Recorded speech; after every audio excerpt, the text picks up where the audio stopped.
من دەمەوەی یەکەم پرسیارم لە هەردووکتان بکەم. دەزانین کە ئەمڕۆ یەکەم ڕۆژی ڕەمەزانە لە لای سوننەکان لانی کەم لە عێراق و ناوچەکە، بەڵام شیعەکان هەر پێشتر ڕایان گەیاندبوو کە ڕۆژی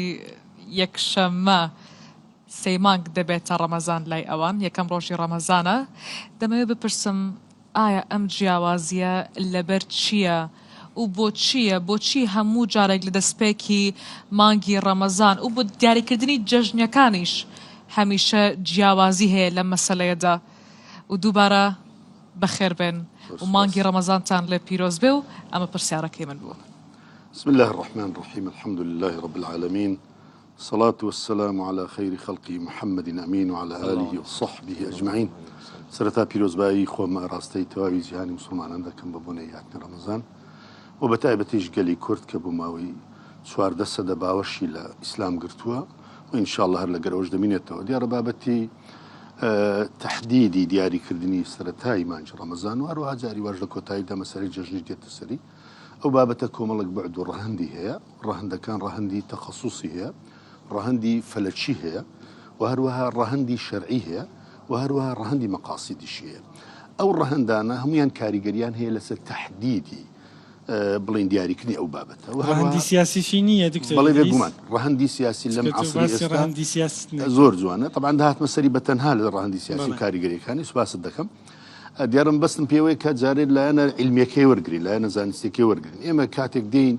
هەر بابەتێکی دینی بڵین دیاری دەکەین، ئاگامان لەوە بی کە قورئانمان هەیە، کەلامی خوا جەل شان و قسەی لەسەر کردووە، لە پاشان سونەتی پێغەمبەرمان هەیە صلی الله عليه وسلم. اینجا لەوێشەوە قەطعی و ظەنیمان هەیە. ئەگە قەطعی بۆ قسەی تێدا ناکرێت، بۆ قسەی خوای تەعالایە، بەڵام کە دێتە سەر ظەنی، کە بۆ ظەنی دەبێتە عەقلی بەشەری. چۆن ئێستا طەبیبێک دکتۆرێک دەچێ لای هەمان بابەتی نەخۆشی هەیە، بەڵام ڕێیەکی جیاوازی هەیە لۆ چونکە ئاستی دکتۆرەکە تەخەسوسی دکتۆرەکە تێڕوانینی دکتۆرەکە لۆ دەقەکانی بڵین طب بامان شێوە بڕۆ لای کەسێکی قانونی لۆ من عەبدوڕەزاق سەنووری ڕابگرێت تا دەگاتە گەورە قانونانی بەس دکتۆری جیاوازیانە لە بورە لە چیە؟ صوموا لرؤيته وافطروا لرؤيته. هەلێرە ئەو دوو فەرموو دەمانێت. فەرمودێکیان ئەوەیە صوموا لرؤيته وافطروا لرؤيته فإن غم عليكم فأتموا الشعبان 30 يوما. لێرە کاتێک دەڵێن صوموا لرؤيته، جارێ هەر ڕؤیەکە بۆ خۆی جێی اختلافە. لۆ نمونە ڕؤیە ئایا بە چاو یا بە تەلسکۆپ؟ ئەوە یەک. دوو، ئایا ڕؤیە هەر ئەو ڕؤیە دەبێت بە چاو بێ یا بە فەلەکیات بێ؟ لۆ نمونە حسابات و فەلەکیات ئێستاوانەی کە بڵێن شیعە دیاری دەکەن زیاتر تەرکیزیان لەسەر فەلەکیات، ئەوەی ئەمە دیاری دەکەین زیاتر تەرکیزمان لەسەر بڵێن ڕؤیای عینە. مەبەستم پێچیە لۆ نمونە پێشی ئەوەی ڕۆژی دیاریکردنی ڕەمەزان بێ لێک لە مەرجەعەکان دەڵێ ئەو ڕۆژامان دیاری کردێت، کەواتە ئەوانە چاوەڕێیان نەکرێ بەڵکو لەسەر ئاساسی فەلەکیەکە. ئەوەش بە قەتعی ڕەت ناکرێتەوە. بڵێن لۆ نمونە لە لای سوننەکانیش بەشێکیان قەنەعەتیان وایە بەڵێ بە فەلەکیات دەکرێت. یعنی لای ئەهلی سوننە دیتنی چاو گرنگە پشتی پێدەبەستێ؟ یەک فەقەڕە هەیە زۆر گرنگە، ئەوەیە بابەتی دیتنی مانجی بڵین دیاریکردنی مانجی ڕەمەزان هەر لە نێو ئەهلی شیعە و سوننە اختلاف نییە، لە نێو سوننەکانیش اختلافەیە، لە نێو شیعەکانی خۆیانیش اختلافەیە. بۆ نمونە لە ناو سوننەکان سێ مەسەب لەسەر ئەوەیە کە دیتنی مانگ دەبێ علاقەی بە مەطالیعەوە نییە. لە هەموو دنیادا لە یەک شوێنی مانگ بیندرا سێ مەسەب کە مالیکیەکان و حەمبەلیەکان و حەنەفیەکان، لای شافعی وانیە، بەڵام شافعیەکان و ئیمامیەکان دەڵێن نا ئەم بابەتی جیاوازی مەطالیعە پێویستی بە قسەکردنە. ئەو ڕەئیە بڵێن وەڵا بە شیعە و سوننە لەو بابەتە اختلافیان هەیە، ئەم ڕەئیە هەڵەیە. بەڵام سیاسی کە بە سیاسی دەکرێت لەو حاڵەتەدا لۆ ئەوەی هەندێک بڵین لۆ نمونە خۆی بە نوێنەری ڕاستەقینی ئەو قەزیە بزانی اختلاف لە مەسایبەکان دروست دەکە، ئەگەنە لە ئەسڵدا هیچ عولەمایەک هەوڵی ئەتۆ ئەوڕۆ بەڕۆژوو دەبی پێت وایە مانگ دیتراوە؟ بەڵێ بە پێی ئەو هەموو بڵین فەلەکیاتی هەردوو کار بەکاراتوە، هەم چاو بەکاراتوە هەم فەلەکی بەکارات. قەنەعەتت بەوە هەیە؟ پرسیارێکم هەیە. مەسەڵەن ئیستا لە عەرەبستان ئەو مانگی ڕؤیەت کراوە، یعنی بۆ عێراق ئەوە حجەتە ئەو کە مانگ دراوە، یا بعد لە عێراقیش ببینن ئەو مانگە. جا لەکن سێ مەسەبان ئەوە حجەتە، بەڵام لەکن مەسەبێکی ئیمامی شافعی هەرەوە مەسەبی ئیمامیەکان حجەت نییە، لەبەرەوەی لە لای ئەو دووەی اختلافی مەطالیع هەیە. مادام اختلافی مەطالیع هەیە دەکرێت خەڵکی عێراق بین. لۆ نمونە بەس بمبورە ئێستا لە عێراق كذا فرمي فإن غم عليكم أجر العراق غيمبو إنها بيندري بلام للكويت صافة للسعودية صافة ده بيندري كواتب واختلاف باشا الشيخ بشير كيف الرجل بي بسم الله الرحمن الرحيم بامن الصلاة بكم فرما وصلى الله على سيدنا محمد وعلى أهل بيته الطيبين الطاهرين وأصحابه المنتجبين أمنش بنوبي خوم بشكل پیروز بایی کشت مسلمانان دکم بهاتنی مانگی پیروزی رمضان و بتایبت با خلقی شریف و مسلمانی کرد من انشالله مامسا اشاره پیک گوتی سبینه یعنی اورو یا بدناری سبینه بروجی دبم انشالله روجی یک شنبه بروجی دبم لبرتي روجي يكشم بروجو دبي بس يقوم معنات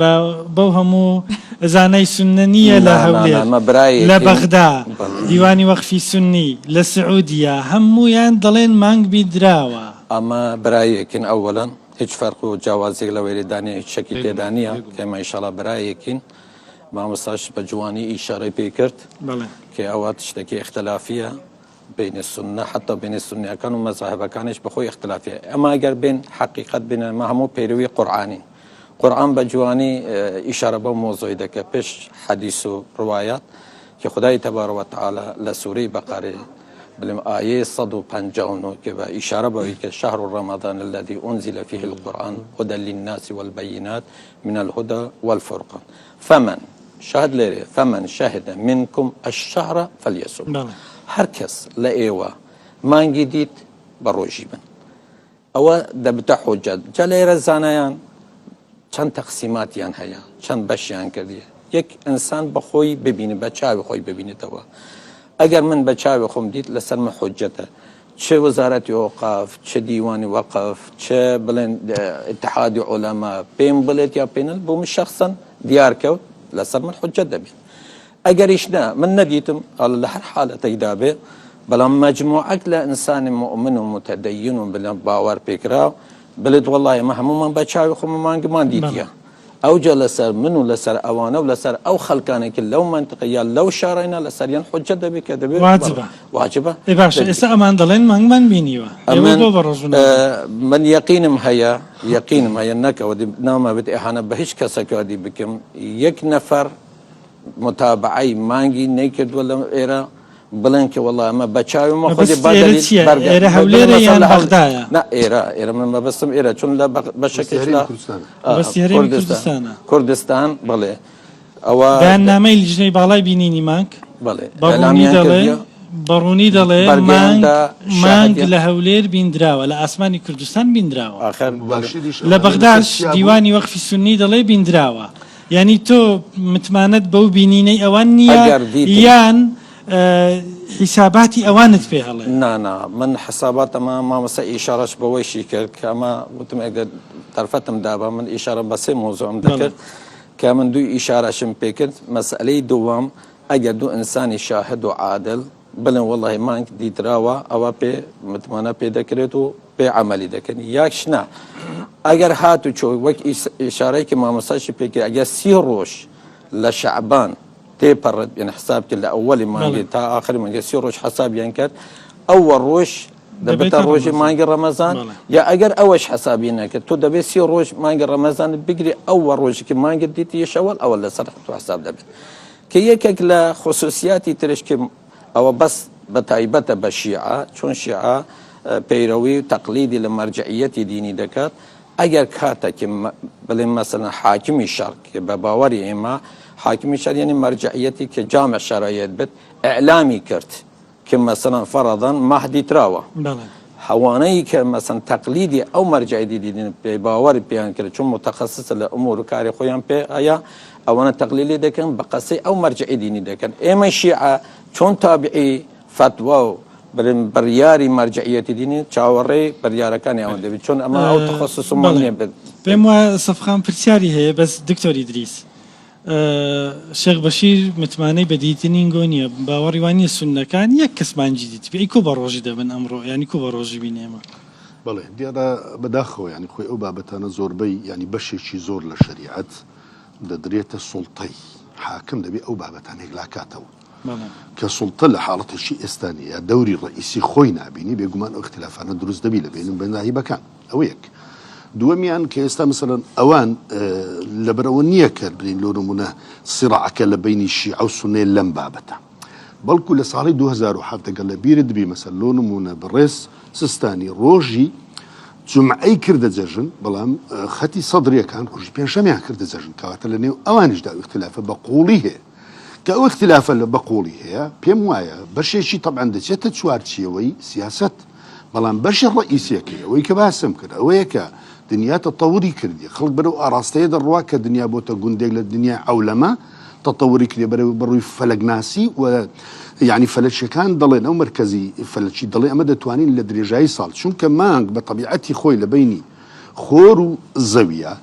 بە 29 ڕۆژ ئیشی خۆی تەواو دەکات دەڵێن ئەمە دەتوانین درێژایی 1 ساڵی دیاری بکەین و بەشێکی زۆر لە عولەمانی معاسریش دەڵێن هیچ ئیشکالی شەرعی نییە چونکە ڕؤیە مرج نییە ئیلا بە چاوی بەڵکو دەکرێت ڕؤیە لە خزمەت جناب بۆ زانیاری خۆمان یعنی من یعنی ئەسەن جنابەت فەرمود ئەو حاکمیەتە سیاسیە یعنی ئەگەر ئەوان ڕۆژی پنجشەمە کردویانە یا مەسەڵەن فەرمود جنابی سیستانی جمعە کردویە ئەوە قەزانجی چییە یعنی خۆی بەڕای من نەتیجێکی لێوەردە ڕای بەندەی یعنی ڕای بەندێ بەڕای من یعنی داواکردنی تەوحید لە تەحدیدی ڕؤیا ئەوە پێم وایە ئاراستێکی سیاسی وەردەگری ئەگەرنا هیچ فوقەهاییشیان سەوی نەکردیا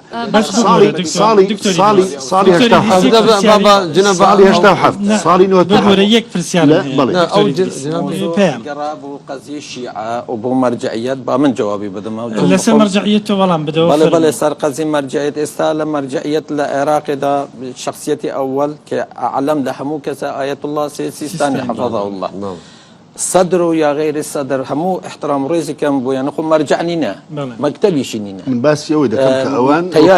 تەیاری وان تەیارێکی سیاسیە نەک دینیە وەڵۆ بەخۆی لە باسی دینەوە لە بەریان کردیا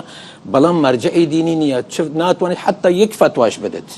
ئەو شیانی نیە بۆ چۆنیشی نیە دەتوانێت گەڕێەوە سەتاری 2007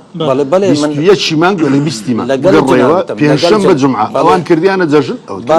لەوەی جوانترگەی دەرفەیەک چەند سانیە دەرفەتر بدەم مامۆستاکە ئیشارەبایی بکە با منیش ئیشارە بە مۆزوع بکەم لە ساڵی 1939 جەشنیان مصر جەشنیان گرت 1939 مصر جەشنیان گرت ڕۆژی دووشەمبە ڕۆژی سێشەمبە حیجاز کردیە جەشن